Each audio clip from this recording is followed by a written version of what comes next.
Então, bom dia a todos. Infelizmente, a distância é grande, eu não tive possibilidade de estar presente, mas vou ocupar aqui meus 30 minutos de início essa nota de gratidão, que é com grande respeito e admiração que agradeço a Arela por este convite e, sobretudo, pelo trabalho incansável em favor das pessoas que vivem com ela. Eu vou falar sobre o registro epidemiológico de ELA no Brasil, né, e vou titular a aula de A epidemiologia da ELA reflete a interação entre o código da vida genética, o sopro do ambiente, fatores de exposição e o passar dos anos à idade. Isso, basicamente, é o que vem ao entendimento atual dessa terrível doença. A epidemiologia, por que estudar epidemiologia na ELA? Porque, de certa forma, ela vai nos descrever a carga da doença a nível nacional. Vamos compreender possíveis diferenças quanto a sexo, a raças e etnia. Vamos examinar seus fatores de riscos potenciais, fornecendo, assim, uma base de evidências para futuros estudos. Dessa forma, vamos contribuir em encurtar caminho para novos tratamentos. É interessante, nesse sentido, entendermos dois conceitos que são o expossoma e o epigenoma.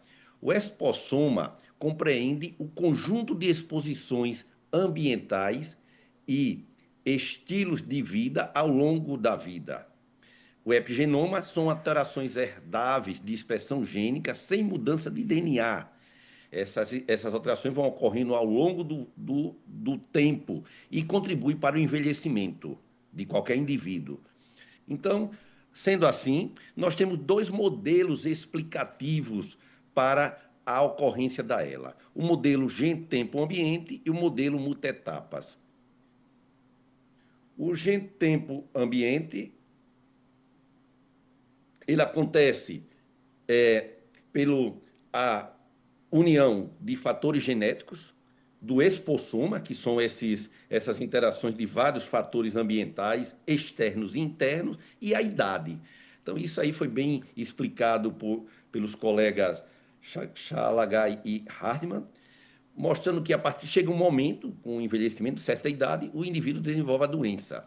Então, entendendo assim, vamos saber que a doença é multifatorial e parcialmente prevenível. Então, entender estes fatores de risco, compreender e identificá-los, podemos prevenir essa doença. O outro modelo, que é o de multietapas, indica que a doença, para o indivíduo ocorrer, ele vai ter que passar por algumas etapas. Essas etapas foram quantificadas de 4 a 6 a 7. Isso é feito por um modelo matemático do log da incidência e log da idade do início. Entretanto, obviamente, não conhecemos que etapas são essas. Alguns pacientes sim que conhecemos, aqueles que são genéticos, mas mesmo genético ele precisa de ter outras etapas, e essas etapas provavelmente devem ser ambiental. Fizemos esse modelo no Rio Grande do Norte e identificando que há 5 etapas para desenvolver ela no Rio Grande do Norte. Mais uma vez, a ciência ainda não descobriu que etapas são essas que provocam a doença. Outro confundidor e outra dificuldade para fazer estudos epidemiológicos e compreender a doença é que a doença não inicia no dia que o indivíduo diz para a gente que começou a fraqueza. Há pródromos, estágios pródromos e manifestações até antes do pródromo. Então, é necessário que a ciência avance nesses biomarcadores ou outros marcadores fisiológicos, ou imagem, ou o que seja, para que consigamos entender onde realmente inicia a doença e onde deveríamos, talvez, iniciar tratamentos efetivos. Então, o que nós sabemos do ponto de vista epidemiológico, que há uma perspectiva de aumentar a prevalência e a incidência dessas doenças nos próximos anos, devido, obviamente, ao tamanho da população mundial e da expectativa de vida, já que, como citei, o fator de risco da idade é fundamental. Então, dessa forma, foi criados registros de base populacional. Esses registros desempenharam e desempenham um papel importante numa nova visão sobre a ELA e desenvolvimento de novos conhecimentos. Podemos exemplificar na Europa, os registros populacionais, eles passaram a identificar que a ela não tinha uma incidência de 1,7 ou 1,5, e sim, na verdade, 2 para 3 casos por 100 mil, a partir do momento que começou-se a utilizar os registros. A presença de registro de base populacional, que é uma estratégia epidemiológica, detecta casos, aumenta a detectação de casos e reduz vieses, e é uma base de desenvolvimento para novas políticas e terapias. Como deve se funcionar um registro? Ele tem que ser feito a partir de uma área geográfica bem definida para que seja acompanhado todos os casos e que tenha múltiplas fontes de casos, ou seja, os casos que vão entrar no registro devem vir de especialistas, de autodeclaração, de registros administrativos, de óbitos, deve ter metodologias para melhorar essa captação e deve haver um acompanhamento para confirmar que realmente aquele indivíduo tem um diagnóstico correto, já que a doença não tem um marcador concreto de diagnóstico. Os fatores que influenciam a referência do indivíduo ser cadastrado ou ser captado são as organizações de serviço de ela. Quanto melhor organizado naquela área geográfica, mais fácil vamos ter a captação. A infraestrutura também, quanto mais vamos ter eletroneuromiografia, ressonância e uma expertise local, vamos ter mais casos. O nível de conhecimento entre neurologistas gerais, já visto que os pacientes eles vão procurar um clínico geral, depois um neurologista geral. Então, aqueles neurologistas gerais devem ter um conhecimento básico, mínimo, para dar suspeitar do paciente de ELA. E óbvio que as condições socioeconômicas, as distâncias e as acessibilidades ao centro de referências vão influenciar na captura desses indivíduos. Qual é a vantagem de ter um registro de base populacional? É uma melhora da acurácia diagnóstica e é excluir casos de não ELA. Ele monitora sistemicamente os pacientes. É importante demais, num bom registro, a participação ativa dos pacientes, porque uma forma de captar é por autorrelato. E aí entra as associações, o poder das associações de incentivar e contribuir nesses registros. Dessa forma, vamos ter uma maior visibilidade científica e teremos possibilidade de ter colaborações internacionais. Qual é o desafio nessa doença, um registro na ELA? É a raridade da doença e a necessidade de uma expertise diagnóstica. Vamos ter um custo elevado para manter uma equipe e esse banco de dados ativos.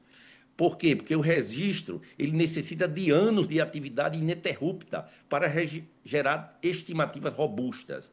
E vai ter que ter uma importância de uma padronização, uma checagem, uma análise contínua de dados.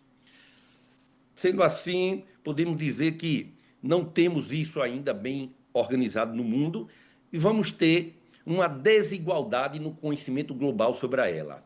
Tá? Existe uma escassez de dados em diversas regiões do mundo. As revisões sistemáticas mostram uma distribuição não uniforme da ELA globalmente. Então, parece ser que Europa e Estados Unidos, em caucasianos, a incidência é maior. Em alguns outros países, América Latina, Ásia e África, há menos esclerose lateral amiotrófica. A América Latina ela tem uma região multiétnica, fruto de diferentes miscigenações, então é possível que isso possa influenciar na incidência da ELA.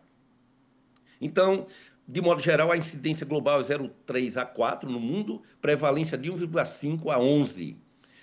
A ELA é mais frequente em caucasianos, em idade acima de 60 anos, a idade é um fator de risco importante, é mais frequente em homens, e existe essa variabilidade da incidência geográfica. Na Europa, há um gradiente norte e sul, há mais casos no norte do que no sul. Possivelmente etnias estejam influenciadas, é possível ou não que o status socioeconômico possa contribuir na incidência e fatores genéticos podem influenciar também na distribuição desses casos. Na América Latina, os estudos são escassos, nós temos no Rio Grande do Norte, um estudo de incidência que mostrou 0,39, 0,4, isso foi até 2000, até 2018, Colômbia 1,4, Chile 1, Cuba 0,1, então parece que há uma redução, uma diminuição da incidência na América Latina comparando com os Estados Unidos e Europa. No Brasil, esses são os estudos epidemiológicos. São poucos estudos, precisamos estudar melhor a epidemiologia da ELA no Brasil. Mas, eu resumindo esses estudos, confirmam igual o internacional, predomina no sexo masculino. Os homens até 60 anos, depois de 60 anos, começa a aparecer as mulheres, os casos, e ficam quase similar ao dos homens em termos de incidência. A idade de início está em torno de 56 anos, entretanto, estudos preliminares mostravam 42. Depois, em 99, o estudo nacional patrocinado pela Brela, 52. Um estudo nacional organizado pela Rede Sara, 55. O do Rio Grande do Norte, 2005-2008, 57. Então, é possível que houvesse algum erro metodológico nos estudos preliminares que dava aquela tendência a gente ter uma idade mais jovem, comparando com o europeu. Há também estudos nacionais, como esse comandado pela Rede Sara, mostrando que fenótipos estão associados com sexo. O bulbar é mais em mulher, o masculino mais o fenótipo de Fleyer. Cor da pele, há esse trabalho bacana nacional, um estudo populacional capitaneado por um grupo de Brasília, onde mostrou que predominava nos caucasianos, tá? A ela no Brasil, predomina em caucasianos. Do ponto de vista genético, nós temos vários estudos, destaco o de Belo Horizonte e o da Rede Sara, mostrando que em torno de 10% dos indivíduos do Brasil estavam associados a uma ela familiar. Tempo para o diagnóstico, um atraso para o diagnóstico é um fator importante, limitante, inclusive para os ensaios clínicos. Os estudos preliminares do Brasil mostravam 18, 17 anos, mas parece que a coisa vem melhorando. No estudo nosso do Rio Grande do Norte, de 2022, nós identificamos uma média de 14 meses, que foi a mesma agora publicada pelo grupo de Pereira e Eliseu, que é o trabalho, salvo engano, agora não recordei como foi esse trabalho, a localização. Mas tudo bem, houve uma melhora, parece que está havendo uma melhora, não a ideal, mas chegamos aos 14. O ideal seria 10, 12.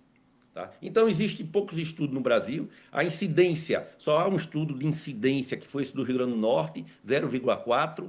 Há um estudo de prevalência em Porto Alegre, em 2010, capitaneado por Rota, mostrando uma prevalência de 5. Há poucos estudos prospectivos, só tem 3 estudos nacionais. O atraso do diagnóstico nos estudos preliminares mostravam 17 a 20 anos, e faltam estudos de fatores de risco.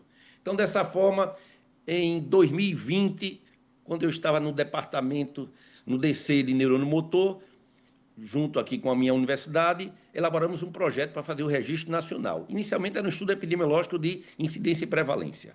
Então, foi criado esse estudo e, nesse mesmo momento, o LAIS, que é o Laboratório de Inovação Tecnológica aqui da minha universidade, estava planteando uma bolsa, um financiamento com o Ministério da Saúde. E eles conseguiram, e nesse grande projeto, que é o Revela, eles colocaram a criação do Registro Nacional, que é a plataforma que hoje já está em funcionamento, que tem o apoio da Arela e de outras e todas as associações e institutos do Brasil, além de universidades também de todo o Brasil, inclusive com aprovação nos seus centros de referência.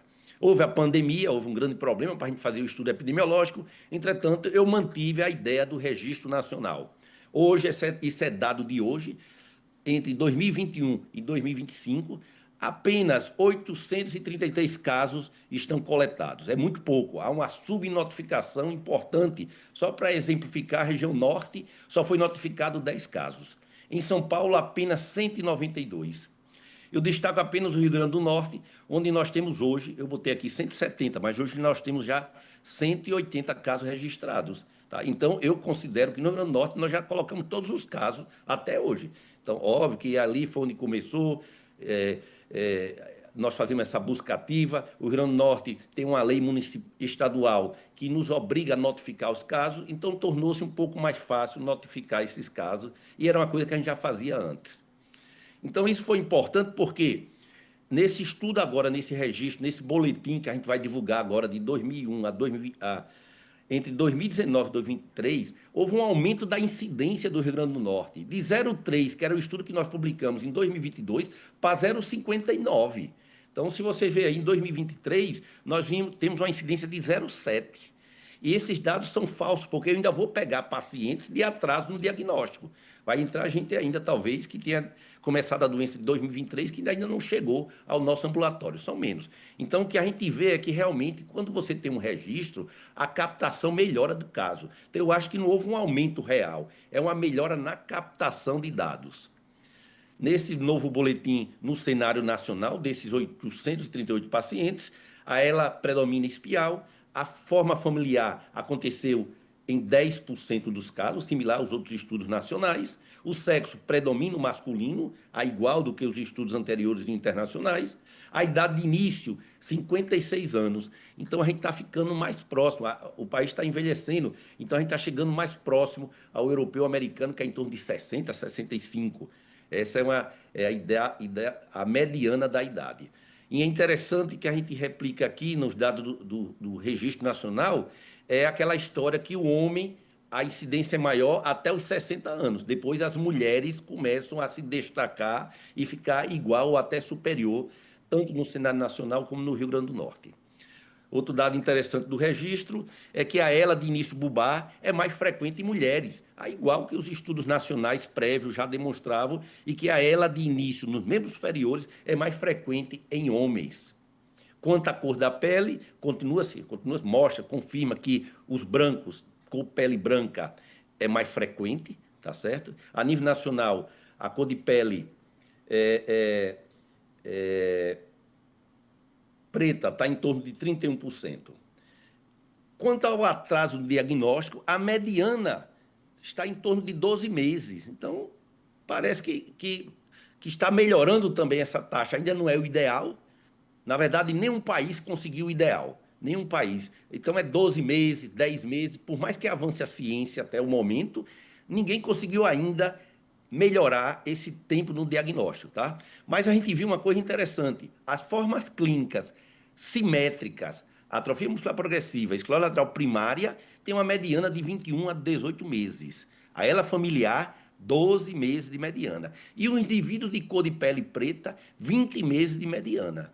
Isso é um dado interessante que a gente vai ter que estudar melhor e tentar explicar isso aí. Então, discutindo esses dados do Registro Nacional, volta a destacar os casos do Rio Grande do Norte no sentido da incidência. A incidência aumentou, entre aspas, nesse último dado que nós revisamos de 2019 a 2023. E a nossa opinião é que reflete melhor o reconhecimento de casos e maior conscientização pelo registro. O fato da gente ter um registro aqui no Rio Grande do Norte fez com que os casos sistematicamente avaliados, eles entrem mais rápido na estatística. Também a inclusão de fenótipos antes excluídos, como aqueles a ELA de comprometimento cognitivo, e a mudança demográfica, o aumento da população em faixa etária de risco, também isso pode contribuir, que é o envelhecimento da população. Aquele gradiente norte e sul que existe na Europa, eu acho que no Brasil vai ser o contrário, vai ser sul-norte. Então, é óbvio que no sul vamos ter mais caucasianos e certeza que no sul essa incidência vai ser bem maior do que norte. Mas tudo bem, se for isso, qual é o motivo disso aí? Qual é a diferença que vamos ter no Brasil de incidência? É a ancestralidade? É a exposição ocupacional? É a população do ar? É o estilo de vida? Então, tem muitas coisas interessantes para ser pesquisadas de fatores de risco dentro do Brasil que a gente pode contribuir no entendimento da ELA. A idade de início, 56, já falei, é maior do que estudos anteriores. A familiar, 10% do registro nacional. É possível que esteja subestimada, tá certo? A literatura já diz que hoje é em torno de 16%. O predomínio do sexo masculino, isso também é uma coisa real em todo mundo. Essa diferença normaliza após 70 anos e as explicações são várias, viu? Entre elas, as mulheres têm envelhecimento epigenético mais lento até a menopausa, diferença do estresse oxidativo, a neuroinflamação é um pouco diferente, as respostas são moduladas pelos sexos e pelos esteroides, os hormônios sexuais, como neuroprotetor, os hábitos ocupacionais, os padrões distintos de exposição ambiental. Lembrar que a mulher pode ter maior risco de exposição a solventes, que se usa em esmaltes, em coisas domésticas até, existe tudo um dos solventes, toluente. Tá? E o sistema linfático. Isso é bem interessante. Ele é mais efetivo no sexo feminino do que no masculino. Então, há vários exemplos de neuroimagem mostrando neuroimagem de mulher com ela é diferente da neuroimagem de homens. Então, há vários estudos. Da mesma forma, quando se fala de epigenoma, os homens eles têm maior probabilidade de ter trabalhos em ocupações de alto risco, tá? Do que mulheres. E esses homens, eles têm, ou já se pode medir, a idade epigenética. Eles exigem uma aceleração epigenética com relação à idade, mais em homem, com menor sobrevida. Tá? Então, isso é também uma linha de trabalho bem interessante que implica isso em identificar que fatores de risco são esses que podem ser modificáveis e prevenir. O sistema linfático é um sistema similar ao sistema linfático periférico. É uma rede perivascular dependente de astrócitos, aquaporina, que ela remove metabólicos e as proteínas neurotóxicas do sistema nervoso. No caso da TDP-43 ou outras proteínas. Limpa o cérebro. Tá? E está intimamente ligado ao sono. No sono, o sono é onde esse sistema ativa e faz uma limpeza melhor. Tá certo? Então, a mulher tem um sistema linfático melhor do que o homem, tem esse fluxo melhor. Tá certo? Então, podia ser um motivo para essa disparidade entre homem e mulher.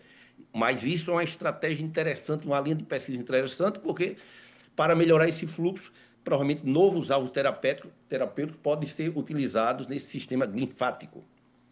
Fenótipos, já vimos que o bulbar é mais frequente e o início membros inferiores, há necessidade de mais estudos para ver essa interação. Tempo, 12 meses, esse é o dado último desse novo boletim aqui. Entretanto, outras é dependente de fenótipos, tem fenótipos que o tempo para o diagnóstico é mais lento, tá? E esse atraso no diagnóstico, aí tem vários motivos, encaminhamentos tardios e múltiplos, escassez de centros de referência, desigualdade socioeconômica. Quem tem renda menor tem maior atraso. Isso é a referência de um estudo. Quem tem facilidade de ter uma consulta particular vai ter um maior atraso, um menor atraso. Tudo isso é importante porque imagine o ônus econômico associado à busca de um atendimento interregional ou dentro regional, quando o sistema de saúde não permite, não está integrado. Né? Então, pacientes de copele preta, como já falei, autorreferida, a mediana de atraso foi 20 meses. Possivelmente, é possível que indique um impacto do racismo estrutural na sociedade. Isso é bem discutido, há vários trabalhos discutidos nos Estados Unidos. Então, é uma área que também está aberta no Brasil para ser discutida isso aí. Em conclusão, a incidência dela no Rio Grande do Norte aumentou para 0,3 para 0,5 nesse período, que a gente acha que não é um aumento verdadeiro, e sim uma maior conscientização da doença e o registro sistematizado. O sexo influencia na prevalência, nos fenótipos, no prognóstico e na resposta terapêutica, é um determinante biológico. Tá? O local de início também influencia no diagnóstico e a população negra apresenta esse importante atraso no diagnóstico. Então, o que é que a gente tem assim, de pesquisa desse registro? Já há uma proposta do Dr. Igor Braga Farias, da Unifesp, de trabalhar melhor esses dados do sexo. É sua tese de doutorado, ele vai tentar entender melhor esses dados que nós estamos jogando assim como dados soltos. Nós estamos aqui no Rio Grande do Norte proporcionando nos próximos meses um treinamento para neurologistas gerais, para melhorar ainda a busca e o diagnóstico precoce e encaminhar mais rápido aos centros, junto com a CESAP, que é a Secretaria de Saúde. E nós estamos pensando, para o próximo ano, incluir um questionário autorrelato de fatores de riscos ambientais e de trabalho para os indivíduos com ela no estado do Rio Grande do Norte. Então, como mensagem final, há uma necessidade de uma mudança de paradigma para ela, de uma abordagem paliativa para uma medicina de precisão translacional. Então, isso tem que acontecer o mais rápido possível. A ela deve ser uma prioridade de saúde pública e de pesquisa no Brasil. Então, para isso, as recomendações é ter um registro, que eu entendo que já tem. Então, seria fortalecer esse registro em uma rede multicêntrica de dados, padronizar biomarcadores para diagnóstico ou outras coisas, e protocolos clínicos. Nós temos o PCDT. Integrar a ciência básica e a prática médica, ampliar acesso a terapias inovadoras, telemedicina e reabilitação comunitária. Tá? Essas últimas recomendações, para finalizar, eu digo que eu não sei criar nada. Às vezes eu mesmo me puno. Rapaz, eu não sei fazer nada, eu só sei copiar. Aí eu disse, caramba, isso eu copiei dos chineses. Os chineses publicaram agora a realidade da era na China. É um desastre, é parecido com o da gente, mas ele tem coisas lá importantes demais. Há uma desigualdade do atendimento na China brutal, brutal mesmo. Entretanto, tem centros de excelência lá na China. Então, eles querem fazer isso lá. Eles querem fazer essas 5 coisas aí. E isso, certamente, a China é 2 vezes o nosso país é continental, nós poderíamos replicar isso aí, tá certo? Então, de um lado, eu não sei criar nada, mas eu acho que pelo menos eu procuro copiar uma coisa mais ou menos que dê certo. Não é que dê certo, que funcione, né? Muito obrigado, gente, e um bom dia para todos e um bom evento.